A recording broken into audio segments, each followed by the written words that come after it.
Hi there, Phil Simborg for the USBGF, and we have a doubling cube question at this point. Red is losing 7 away, 2 away, or a score of 9-4 in a match 2-11. But again, I always stress the away score because that's all that really matters. I even keep score on my score sheet that way. If you walk by my score sheet at a tournament, I won't have the score is 9-4. I'm going to have 7 away, 2 away on my sheet because that's what I'm basing all of my checker play and cube action by. So red is on roll here. If you were red, would you double? And if you were blue, would you take or drop?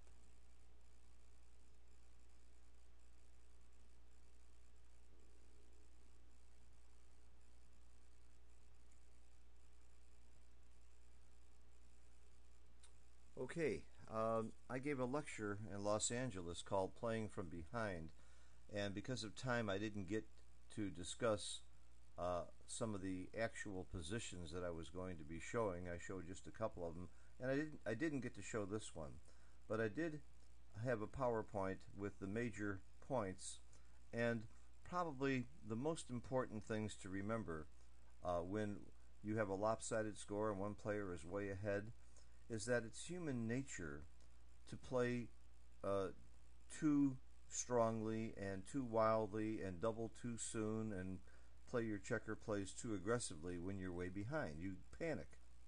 And it's also human nature to play too carefully when you are ahead and drop too much. So way too many players when they're winning 2 away, 7 away would drop this cube and it's not even a double. And way too many people would double this cube, thinking that they need to gamble and they see some opportunities here. And there certainly are some opportunities here to take advantage of your opponent. And of course, if you don't double, there certainly is a chance that you would be sorry you didn't double if you rolled 3-1 and he didn't perform, or if you rolled some other good numbers, double 1, double 3, 3-2 point followed by a dance. There's certainly some huge market losers here, but this is a long way from a double. It's an easy take, and when you start panicking and giving the cube away too soon, you're just that much more likely to lose the match than you would be if you play it properly.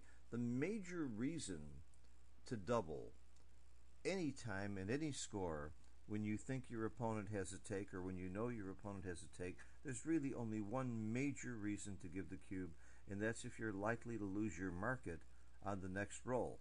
The word likely, of course, is a very subjective word. We have some definitive ways to measure how many market losers are enough market losers at normal match scores. We have formulas for that. We have formulas for other kinds of situations. At 2 away, when your opponent is 2 away, I actually do have a formula for doubling. Basically, you should double when your opponent is within 8% of his take point after you account for gammons and using a gammon adjusted take point.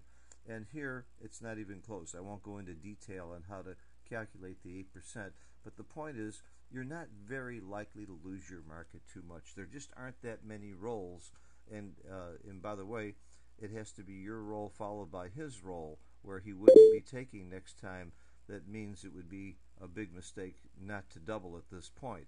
So you just don't have that many great rolls. You have, of course, the 3-1 and the double ones, and in fact, we don't even have to guess at it. After you take a look and see what rolls you think would lose your market, you can go to Analyze, Dice Distribution, and you can see double 1, 3-1, double 4, double 3, 2-2. Those are the rolls that give you the highest equity because they make the 5-point and hit them. Those are the only great rolls you have. You don't have the normal joker rolls of double 6 and double 5. Double 6 certainly isn't bad, but nowhere near you're losing your market. And keep in mind that these equities that you're getting 90% plus, and with a double 4 and so on, you're close to 90% equity and 85% equity with double 3 and so on. Those equities are before your opponent has rolled. That's only after you've rolled and before his roll. He can roll well and perform as well. Let me give you a good example. Here's one of your best rolls, double 3-1. let's say a 3-1 or a double 1, and you make this point, if blue just comes in with a 3-6 or a 3-2, he's still taking next time. Let's give him a 3-6, and the proper play is to come out with the 3-6. Let's take a look at what happens now. He's still got a huge take. And that's after you've rolled your very best roll. Of course, if he danced, he wouldn't have a take. Or if he came in with a bad number, like a 1-5 or something like that, he wouldn't have a take. But I'm saying that even if you roll your very, very best roll, he's often going to have a take. So the point here is you don't want to panic when you're way behind. You don't want to give away the match too easily. Okay, let's say you do double, and let's say you win the 2 points. You win 2 points instead of 1 point, and now it's 2 away, 5 away. He's still got a pretty big lead in the match. Unless you really get a gammon, you haven't gained that much, that tremendous amount, compared to the risk of what happens if he wins the game. If he wins the game after you double, the match is all over. And look, as we saw, he's still going to win this game about 46-47% of the time. This is almost a pick-em game. So you don't want to give away the match that easily. So the trick to playing from behind is to be patient, pick your points. There's one other major reason against human beings to wait until it's a closer double.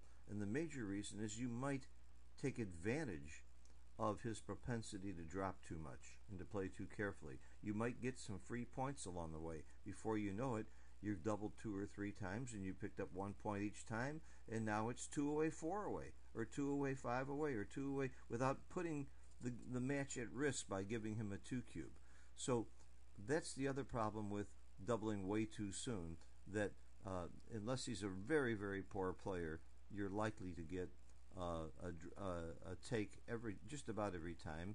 And if you wait until it gets a little bit tougher, then you're going to get a drop. By the way, if you thought a long time here before you rolled, and then you decided not to double, and then you rolled a decent roll of any kind, let's say you just hit him loose on the 5 point and he didn't hit you back, and then you quickly double the next time, he's dropping almost every time if he's a normal human being. Of course, if he's a very good player, he won't drop. He's still got a big take. But that's another, it's not a ploy, and I don't do it to fake people out, because I really do think you should stop and take a long time and think about these cubes, because the cubes are very, very critical. But after you've been close to a double, and then your position improves just a little bit, even though it's still a huge take, you're often going to get a drop. So there's another major reason not to give the cube too soon. Every time you get a free point, every time your opponent makes a mistake, you've picked up some big, big equity. So my number one rule of thumb to give you, or guideline to give you when you're playing from behind, is don't panic. Don't give away the cube too soon. Don't play too wildly with the checkers. Remember, just winning is critical and important at any score. Thanks for watching. Phil Simborg for the USBGF. Bye-bye.